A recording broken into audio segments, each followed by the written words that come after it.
You are listening to Come As You Are, the podcast. My name is Tyler, and I am joined by my two friends, Amanda and Stephanie. We are a trio of coaches coming together to explore life's biggest topics. Each episode, we hold true to our name, Come As You Are, by showing up and going live. Whatever we bring to the table that week is what we talk about. No scripts, no planning, just real and raw conversations. And audience participation is always encouraged. Our mission is to create a space where vulnerability and authenticity take center stage, and we believe in the power of deep conversations and soulful connections. So welcome to the show. We're happy that you're here, and we invite you now to just sit back, relax, and enjoy today's conversation. Hello. Welcome. Hi. Happy Friday. Happy Friday. We're back. Oh my goodness. What a great way to end the week. I'm just so happy today. It's feeling super present. I'm always happy on Fridays because we do get to come here and we get to just be present, and I love being in this space, and it's been quite a week. It's been quite a week for me. So I don't know where we're going today or what we're going to talk about, but I'll just forewarn everybody, I'm super emotional this week. I feel like I could cry at any minute. So buckle up. It's going to be fun. I could just echo that. My week has also been everything. I name an emotion. I got them all today. I really do got them all. I do want to start today because what I have been through this week is quite, you don't go through that every day. So I'm gonna start. So my company announced a couple of weeks ago that there will be another round of layoffs. It's the third time within a year. Company's not doing great in terms of sales. And so we've been prepared to get some really, really bad news. And that was last Friday, where the company sent us all an email saying, hey, we need to cut costs again. And it will also be that we will reduce our staff once again. And then they let over 500 people hang over the weekend, not knowing who was actually affected. And then we came to Monday, and then we all expected, okay, Monday morning, we all get the email, the people who are affected, they know at least, okay, I'm one of the chosen ones, so to say.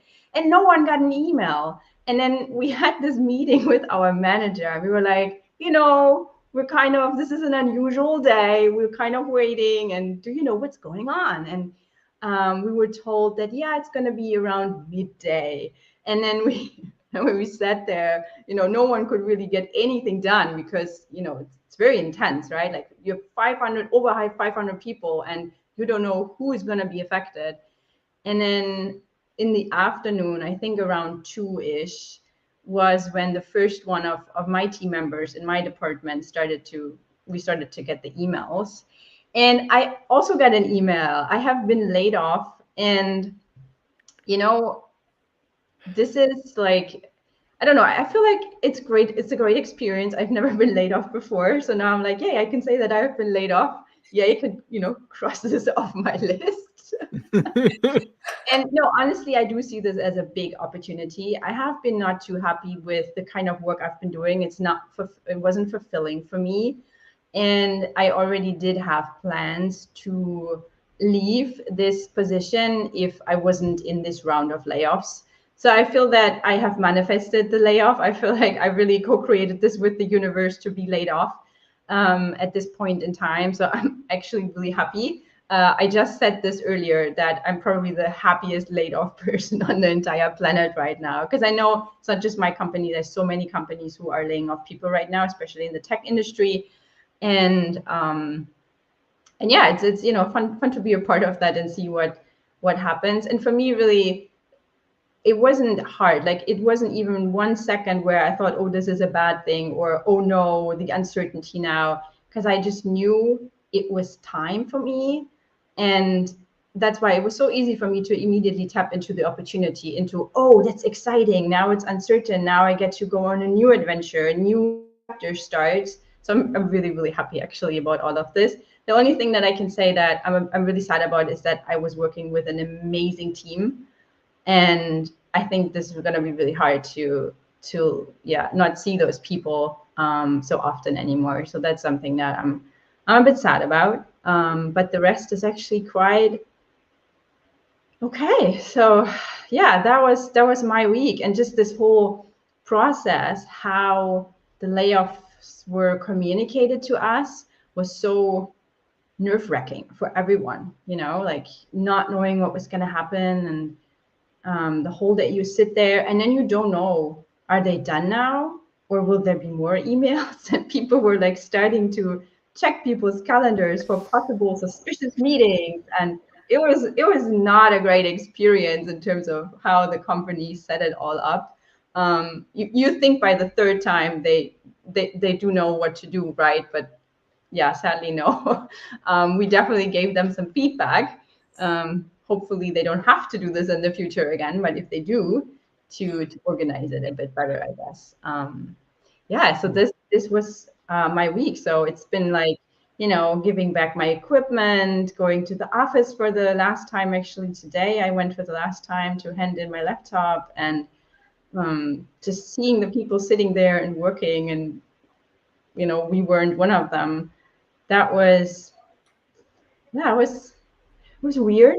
And I think I still need time to let this all sink in. When you have something big happen in your life and you're like, I know it's happening, but also I have no idea what's happening. Like, I need time to let this sink into every cell of my body. I think this is where I'm still at, but I do really want to share this right now because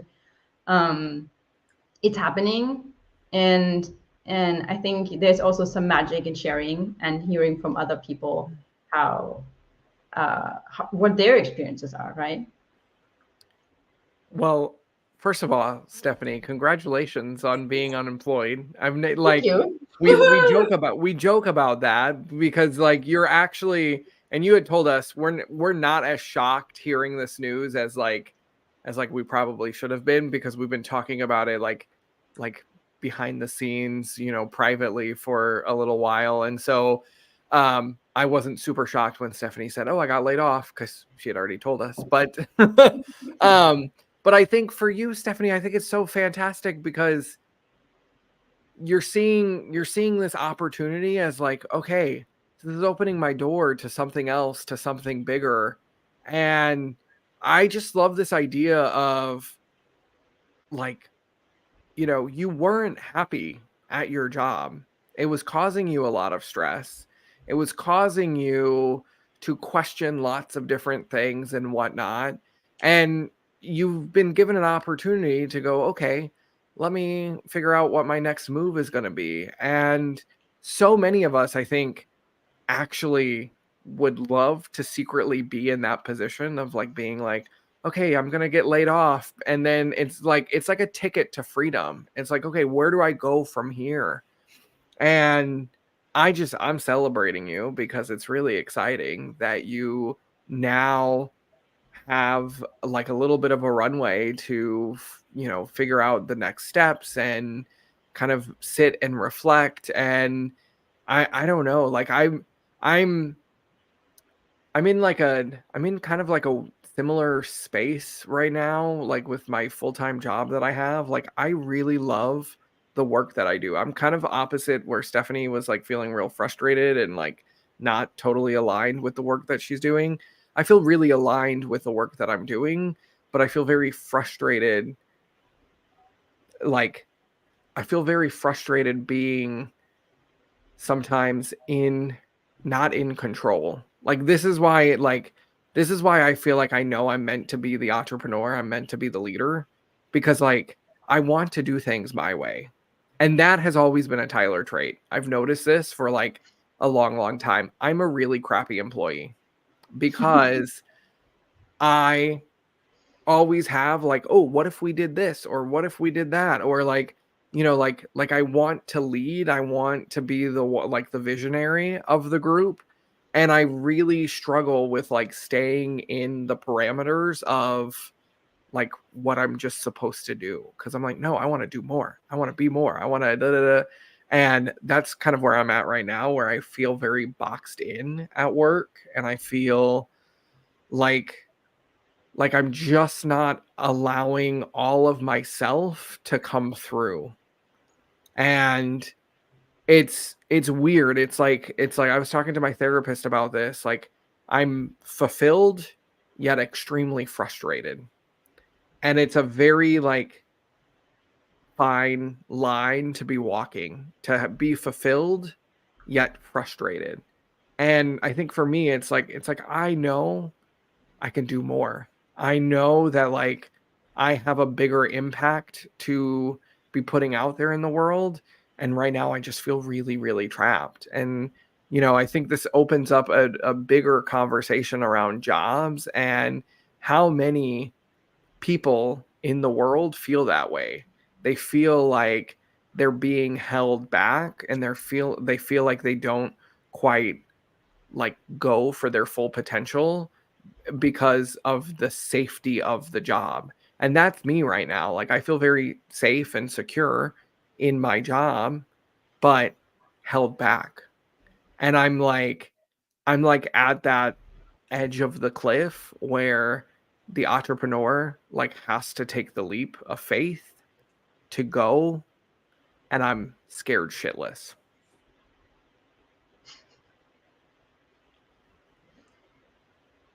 That's Well, here we are. Welcome to the yeah, show. exactly. That's where we are. Well, what a great way to start. And I appreciate you all for just being so open and vulnerable and honest in your shares and what's actually happening. And I love this question, like this feeling of trapped, right? Like so many people I think can relate to this feeling of being trapped in their job, I think for a lot of people, but in a relationship, right? Like why do we stay in things? Why do we stay in the thing? Why do we, And I think you also mentioned it there, Tyler, a bit, was the safety piece, right? Like it feels safe, and stepping out into the unknown, it's scary. But if there's one thing that I've learned through my journey, and even if I go back and listen to all of our episodes, it's like, it's worth it. At the end of the day, it's worth it. I think we've said that, I don't know, every time or several times for sure, but this idea that it is worth it. And I also am going to throw into the conversation, maybe there's a piece of this where we almost, I'm just going to come out and say it. We don't trust ourselves. We don't believe in ourselves. We don't believe in ourselves enough to take the leap of faith. And I don't know, maybe I could be wrong, or I could be like, maybe this isn't, maybe I'm speaking a little too general. Like this doesn't apply to every situation. But I don't know. What do you guys think?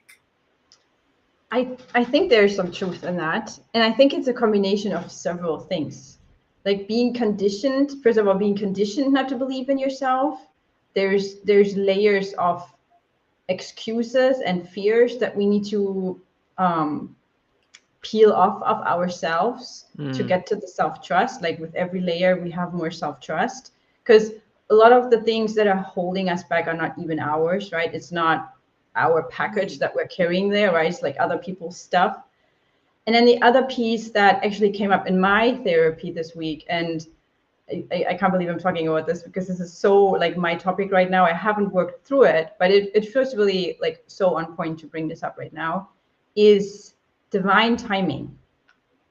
So for me, the situation I'm in right now, similar to Tyler, knowing that I'm so a coach, like I'm so a coach.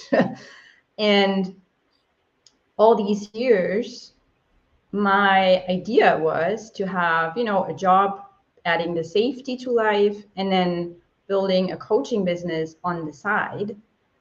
And that seemed like a really good plan. And now in my last job, it got me to a point where, first of all, I wasn't happy with the work I was doing. So I was not aligned with my values, the work that I was doing on a daily basis. So that was causing me a lot of misery and unhappiness. So it almost burned me out. And the idea, though, was for me to say, okay, I have the safety, the comfort of a secure position and then building the business on the side. But when this secure position becomes super uncomfortable, it's not actually secure, right? It's just this perceived idea of, oh, this is secure if you have this cushy job and you start the business, the scary thing on the side where there's a lot of uncertainty, right? Like just jumping in and becoming an entrepreneur, there's lots of uncertainty. And so what came up for me this week with all of this was this piece of timing. And this is actually, so this is the super real talk here. This is what my therapist said to me this week, that she thinks that I'm not ready to go out there and be an entrepreneur as a coach full time. She said she didn't say that it's never going to happen, right? But she said that the way you show up here, I don't think that you're ready for this. And there was like a lot of parts of me in that moment that were like, I'm going to throw you out the window. Who the heck do you think you are to tell me who I'm supposed to be or not? That was triggering AF, right? And then I'm still sitting with this. I found this so interesting. So I do believe in divine timing. I do believe that all the pieces that all the experiences that we're making in our life are coming our way and are being put on our path at exactly the time when we need them for our evolution. Like, I do really believe this. So here I am sitting in my therapy session and someone says to me, you're not ready. And then of course there is this part of me that's like, I'm going to show you that I'm ready. Who you think you are? I'm going to start my business tomorrow and you just wait and see, right? So that's obviously not the healthy part of me, right? That's not a healthy reaction. And it just got me thinking now. And again, I haven't worked through this, so I'm still sitting with that. I thought that was so interesting to have someone really do some real talk with me and say, look, there is such a thing as divine timing, and just it doesn't mean that it's never.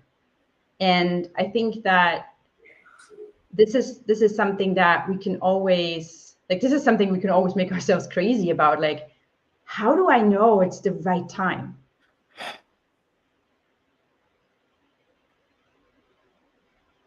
That's a bold question. That's a big question. And kudos to your therapist for having the guts to say that. I mean, seriously though. So triggering. Female, male, whatever. Yes, they are female. Yeah. Okay. She is she's a trained professional, and she made a very bold statement, because most therapists are very like they meet you where you're at, and then, but she literally says, I have mad respect for your therapist right now, because I work with people who are launching businesses every single day. This is what I do in the full-time job. And it's hard work starting an online business. And I get so incredibly frustrated with an industry that tells us that it's easy, that tells us that all you need is this, and then bada bing, bada boom, you're going to make like $10,000 a month and you're never going to be broke again. And it's, smooth sailing.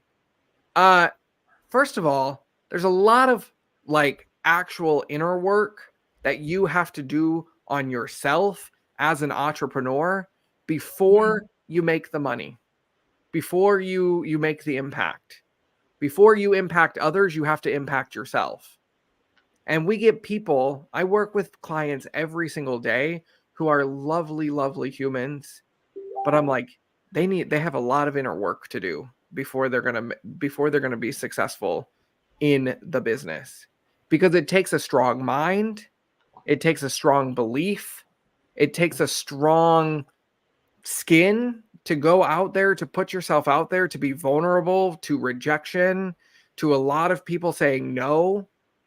You know, it's hard work, and I do believe in divine timing. And it's so funny, Stephanie, usually we're on the same page, like but I had just last month a similar conversation with my therapist, and she said I was ready. And so it was the same conversation, but she goes, Tyler, you're ready. Get the LLC, formalize the business, go do it. And so like divine timing, I want to come back to this topic for a minute, because I talk a lot of woo-woo in business, and I talk a lot about spirituality in business, because, you know, it's not just like show up and get it done. It's not just hustle until we're exhausted. You know, there is a lot of hustling in business, but there also is a lot of faith. There is a lot of trust. There is a lot of surrendering that goes into long-term success. And when it comes to divine timing, I believe that every single person who has a dream and then goes out and pursues their dream can reach their dream. But it's not on your time, it's on God's time. There's a divine timing to success. And that's why this is a journey, you know? And that's why we have to be focused on the journey to success, not the destination.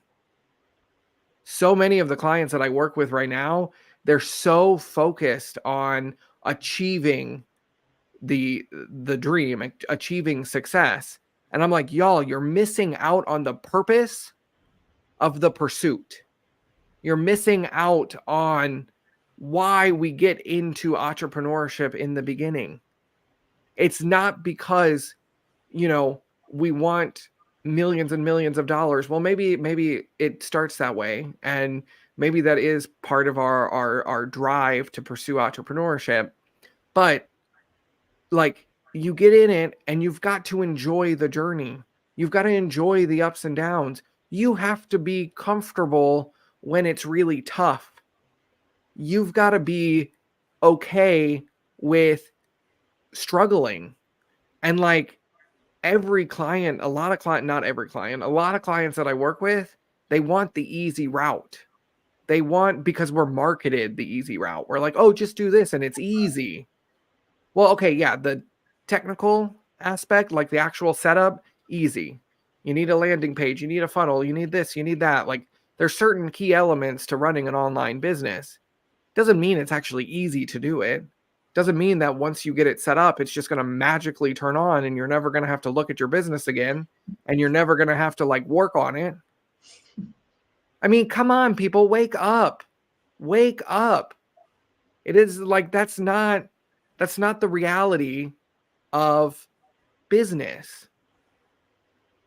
It's hard. Can we just accept and acknowledge that it is hard? But I can tell you that pursuing a dream versus chasing a desk job that you hate is a lot more fulfilling. It's going to bring you a lot more happiness in your life. It's going to provide you with more experiences than you ever thought possible. It's going to change you as a person. And that progress and that growth and that blossoming into somebody you don't even recognize in the mirror anymore, that's the real prize in the pursuit. And guys, I think I found what I'm really passionate about. You are on fire. Like, yeah, you are. We'll do something right now. Like, I just want, like at the end of the day, my mission is to just help entrepreneurs find the joy in the journey. Pursue it out of love. Pursue it because it's a passion. And then allow the profits to come, you know? Allow the success to happen. You know? Stop focusing on money first. Stop focusing on trying to be successful first. Just pursue the thing that you're passionate about with your whole heart, because that's what's going to set you free. That's what's going to give you that fulfillment, that happiness, that joy that we are all searching for. It's when we decide to pursue a passion because we love it. That's it. It's really that simple, but it's not easy. We can agree on that. It is simple, but it is not easy. Mm-hmm. And so let's stop trying to pretend and market that it's easy. Let's have a real conversation about how difficult it truly is to build the business. No sugarcoating, no anything. It's like we have to be more transparent with the realities of building businesses. Because it you know, anybody can do it, but it doesn't happen in 6 weeks or 6 months. Sometimes it doesn't even happen in 6 years. But you should be driven by the pursuit of passion, not by the pursuit of profit. And that's all. That's it. Oh, wow. I feel better. Thank you. I needed to get that off my chest. When I came in and I was feeling all of the emotions today, I needed to get that off my chest. Yeah, and that came out like, whew, I'm taking it all in. And like I said, like, I'm fired up. Like, I'm ready to go. Like, it's so inspiring. And a really great reminder, right? And something that I can relate to in that conversation. I remember this wonderful idea that I had that was inspired by a book. And I'm pretty sure I've shared it with the two of you before, this practice of like creating 5,000 goals. Mm-hmm. And it's not just, 5,000 goals in 1 year, right? It's like 5,000 goals in a lifetime or in 30 years or like very long term. And there's some short term, there's some long term. And the idea is we don't really put timelines. It's that trusting in that divine timing, right? So it's just a list of all the things that I want to accomplish in my life. And I remember doing that. And the process was extremely emotional. It was so exciting. There was just so many emotions. There were so many things that were coming up. And it was such a fun process, truly. It really was a lot of fun. And then what I did after, so I went beyond just, okay, these are the goals. This is like, these are the things. A lot of the stuff on there too was like things that I wanted to create in my business because I'm super creative and I have all these ideas and it's sort of like squirrel shiny thing on like all the different ideas that I have. And sometimes it's like one thing at a time, Amanda, because then I get my fingers into all of these things because I'm so excited to do all the things. And then nothing gets done because I want to do all of the things. And I should just be doing well, that's not true. I don't do one thing at a time. But doing like 5 things at a time as opposed to like 50, right? Like do those things, those 5 things or whatever. I'm just saying a number. Every day is different. But it's do those things really well, then move on to the next things. But I found myself, I'd be so scatterbrained because I want to do all the things right now. And so this list gave me that space to say, okay, it just hasn't happened yet. And so I could put it on a list and I knew that it was still there. I wasn't going to forget it. Like everything was going to be okay. And I really got really focused on the list. It was the list, right? It was like, and so I took it to the next step and I thought, okay, well, these are all incredible goals that I want to accomplish. Like, I think I have a list of like just 100. There might even be more at this point. of places I want to go. Like I really got very specific, like the project in my business that I'm going to create. And the idea was to fully let go of how. I don't have no idea how some of those things that I wrote on that list, no idea how they're going to happen, but that wasn't the idea. And so, as I was saying, I wanted to take it one step further. And so I started looking at, well, what are the emotions? What are the sensations? Like, who is that version of me? Because it felt so, it just didn't feel right. There was something missing because I wrote the goals and then I was like obsessed with every single day. I would read these goals every morning. It was part of my morning routine. Like if I didn't read them, my whole day was off, or so I convinced myself. And then I thought, no, there was just something that was missing, and it just didn't feel right to constantly be reading these goals. Because then I turned the goals into like a digital vision board, and so I could visually see, because I'm a very visual person, so I could see visually everything. So I would read the goals, I would look at the vision board, and I was just like, oh my gosh, I felt like I was making myself crazy. So I went into, okay, well, what do I want to feel? How will I be feeling when I sort of accomplish these things? And I started focusing more on that, on the feelings, on all of the other things besides just the concrete, like, oh, these are the goals, these are the programs that I'm going to create, this is the amount of clients that I'm going to impact. Because for me, my mission is for every young person to have a coach. And so on a daily basis, to remind myself of that, I actually felt like sometimes it was holding me back, because I was like, I haven't done that yet. It was making me feel that less than, that feeling of like, oh, well, I can't do that. I'm not going to do that because it's so big. And so when I started taking a step back from being so obsessed with reading the goals every day, I let go. And so the surrender that you were talking about, Tyler, like just allowing it to be what it is, focusing on how I want it to feel. And then maybe once a month, I would look back at my 5,000 goals, check back in, just kind of see where we're at. And it was so cool because when I was so obsessed with reading them every single day, you want to know how many of them happened? Some, but it was more, yes, it was closer to zero, right? Like it wasn't that exciting. Then when I stopped and I just started going with how I would feel and really embodying that, now when I go back and look at my 5,000 goals, I'm like, oh, I almost forgot that was even there, but it's happened. So there was that letting go, and it just, the energy of it, I felt so much more at peace because I wasn't pushing myself so hard. It's like, oh, well, today, every young person has to have a coach. Well, today I'm just working on the 1, then the 2, then the 3, and it's growing and it's building, and it doesn't have to be all of them today. And it just felt like so much less pressure that I was putting on myself. I just felt so much calmer and more relaxed.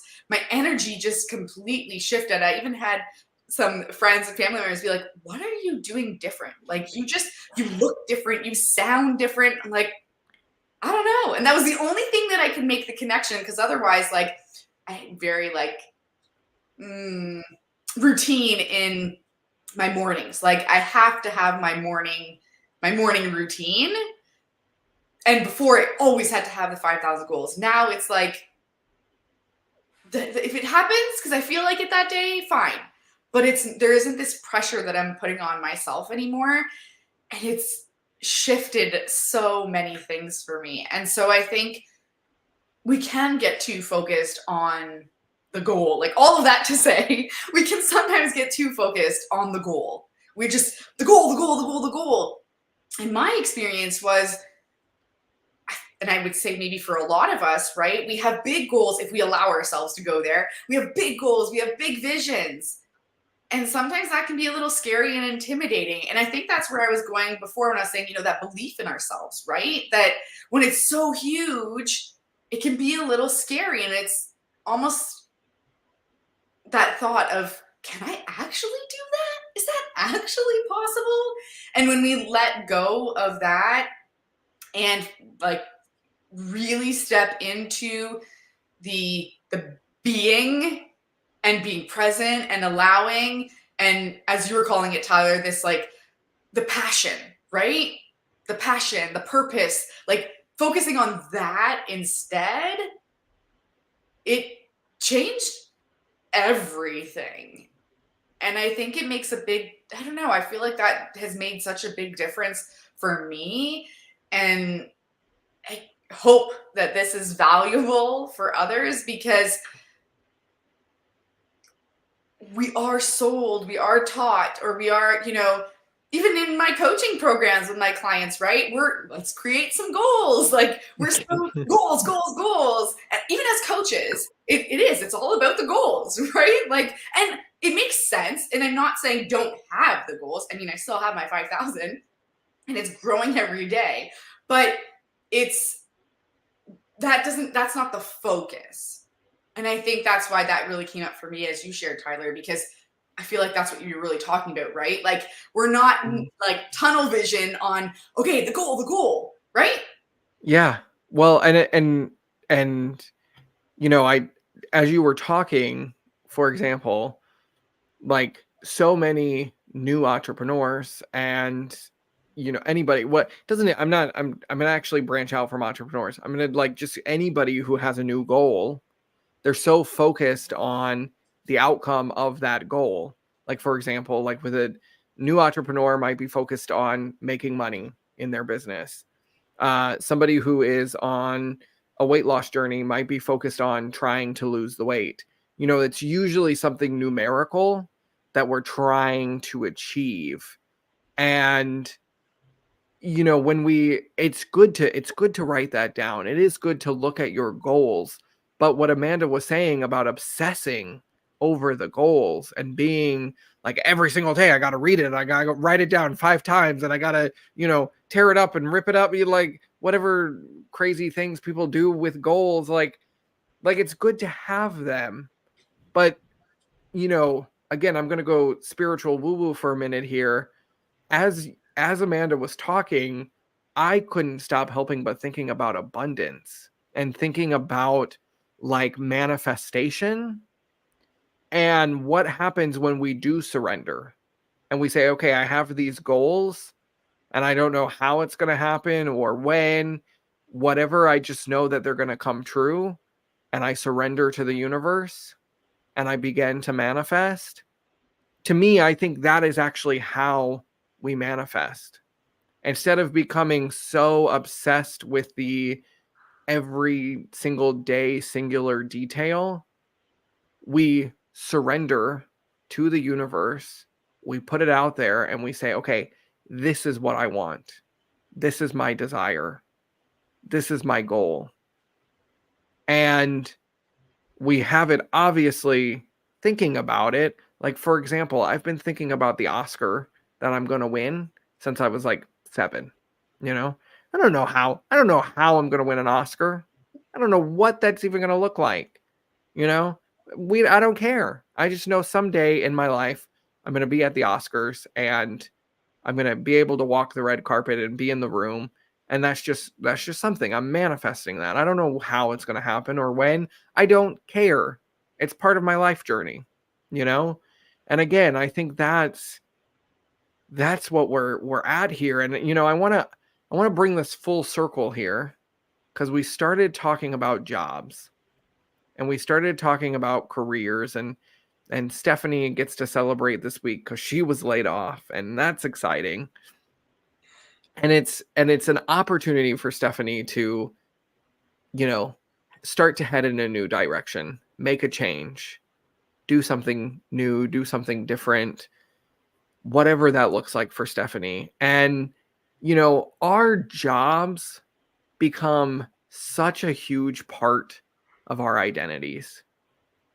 And they really start to kind of dictate who we are, what we do. Like, really, when you introduce yourself to somebody, like the first thing they say is, what do you do? And they're referring to what is your job title. And we are more than just our jobs. We are more than just our careers. Life is bigger than a paycheck. And it's, I don't know. I just keep coming back to like what would life look like if we weren't so job focused and making money focused and more just mission focused?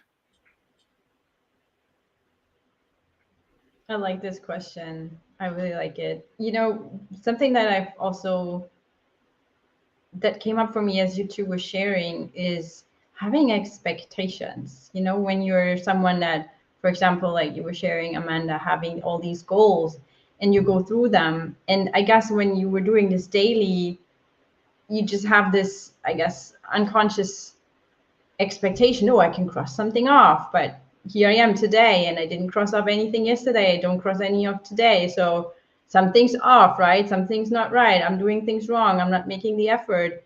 And I think about this also, like, let's say you want to like be able to run a marathon and you were to check in every day how far you've gotten or how fast you're running, you would be so not motivated because the progress every day is teeny tiny, if any. But if you only check in like once a week or once a month, you're like, wow, I'm making all this progress, right? So I get it. I totally get this, like checking in too often, and how this can lead us on this path of, oh, I'm doubting, right? We're doubting ourselves.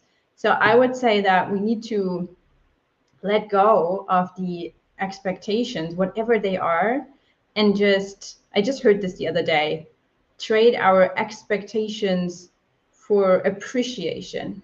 So instead of looking what is the lack of, what we don't have yet, where we want to go to, and constantly thinking about filling the gap, staying more, you mentioned this already, Amanda, present, staying in the here and now, what we already have, what we can be grateful for today. What is it that we are already creating right here in this moment? Like, you know, I'm serving this one client today, and this is real life. This is what I'm doing today, versus, oh, but I still want to serve a million other clients, right? Like that's I can see how this can demotivate us, right? So yeah, I just want to throw this in here, being grateful and just appreciating what we're already having, I think puts our focus in a better position than constantly focusing on what we don't have, because we're always getting more of what we focus on, right? Whatever life we focus on, this is the life we're getting. And if we constantly focus on our worries or what we haven't achieved yet, we will always stay there. But if we can find the beauty in the now, I'd say, then I think this ironically propels us forward, even though it, I guess, often sounds so counterintuitive, right? To focus on the here and now, to go further. Yeah, but there's so much truth to that. And I think in this conversation, as we're bringing it to a close, I think this has inspired me so when meeting someone new, I love actually knowing what people do. I don't typically lead with that question, because where we started in this conversation, some people do things that they're not really in love with. And so for me, I think from now on, I'm going to ask people, what are you passionate about? Ooh. I like this. Right? Because that can lead to so much more discovery and so much more conversation. And even it's surprising to people. People are expecting the conversation of, well, what do you do? And for me, I think because it's so tied to my passion, I'm like, just ask me what I do, because I want to share about what I do, because I love what I do. But not everyone is this excited. Not everyone is this passionate about what they do. So yeah, I think that's what I'm taking. I mean, among many other golden nuggets, but I think that is something that I'm really going to shift intentionally after this conversation today, and just asking people, nice to meet you. What are you passionate about? I'm curious.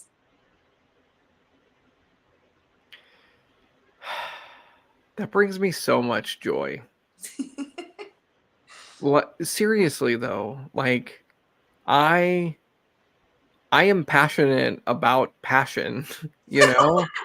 And Yes. but I really am, and I really, like my dream, my big dream for the world is that more people pursued their passions.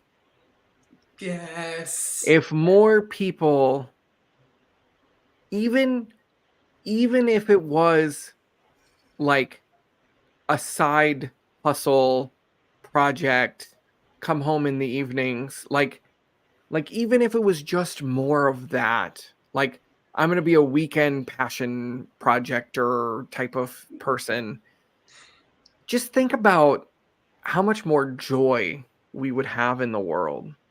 Think about how excited we would be to wake up every day, because at least we know, even if we do have to go to a full-time job that we're not in love with, we know that at the end of the night, after we get home from work, we get to work on our passions. We get to work on the things that we actually love. I don't think it's that hard, you know?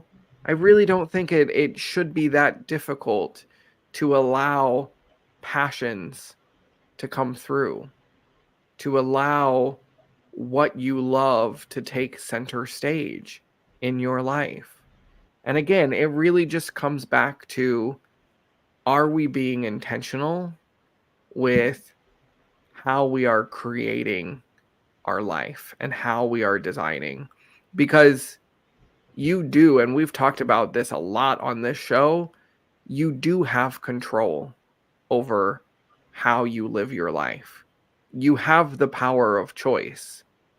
And my final wish for today's show is that I wish and I hope that you choose passion.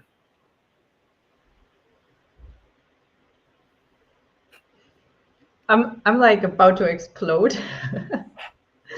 I just thought of this, like, we need to talk to someone. Look, imagine that every person would go through this life cycle of, first of all, Amanda's mission for life coming true. Every teen has a coach. So you have someone go through coaching already as a teenager. And then they get to this place where my vision comes true. Every person on this planet loves themselves, right? So they get to do the inner work of, oh, who am I? And how can I trust myself? And how can I love myself? Because then tapping into Tyler's vision of every person living a passionate life, because once you, and this is what I believe, you can only find your passion once you actually know yourself, trust yourself, and love yourself.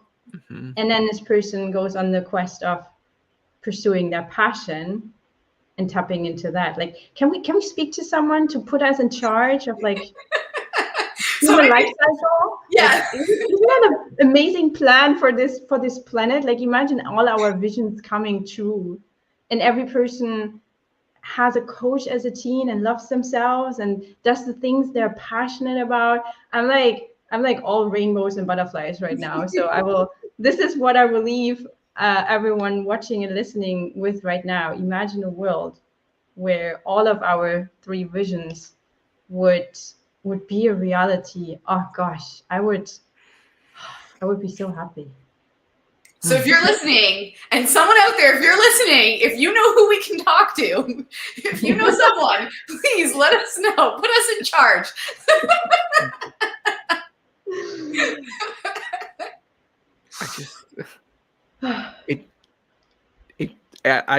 I think the last thought here again is, it's so simple, but it's not easy. I just keep coming back to that phrase. It's so simple, but it's not easy. And I don't know, but it brings me a lot of joy, to tackle it, to try to figure it out, to try to continue to pursue it. And I'm never gonna stop. Like, that's the thing. I don't even think about retirement anymore, because I don't ever want to retire. Like we wouldn't want to do anything else, right? Like Yeah. we're oh my gosh. This was lovely. Y'all, I needed this. So thank you to Amanda and Stephanie for, again, just always holding space and letting us come and have these conversations. It's so delightful. Again, just anybody who's listening, we hope that you feel passionate today, you feel inspired, you feel excited about your future, because your future is worth getting excited about. And I'm going to leave it there. So thank you all so much for listening. Always a pleasure. Have a great day, and we'll talk to you next time. Bye. See you next time. Bye. Bye. Thank you for listening to Come As You Are, the podcast. You can follow the show on Instagram at Kaya the Podcast and on YouTube and Facebook by searching Kaya the Podcast. If you haven't already done so, please help us keep the conversations going by subscribing, rating, reviewing, and sharing this podcast. And be sure to join us next time for another deep conversation.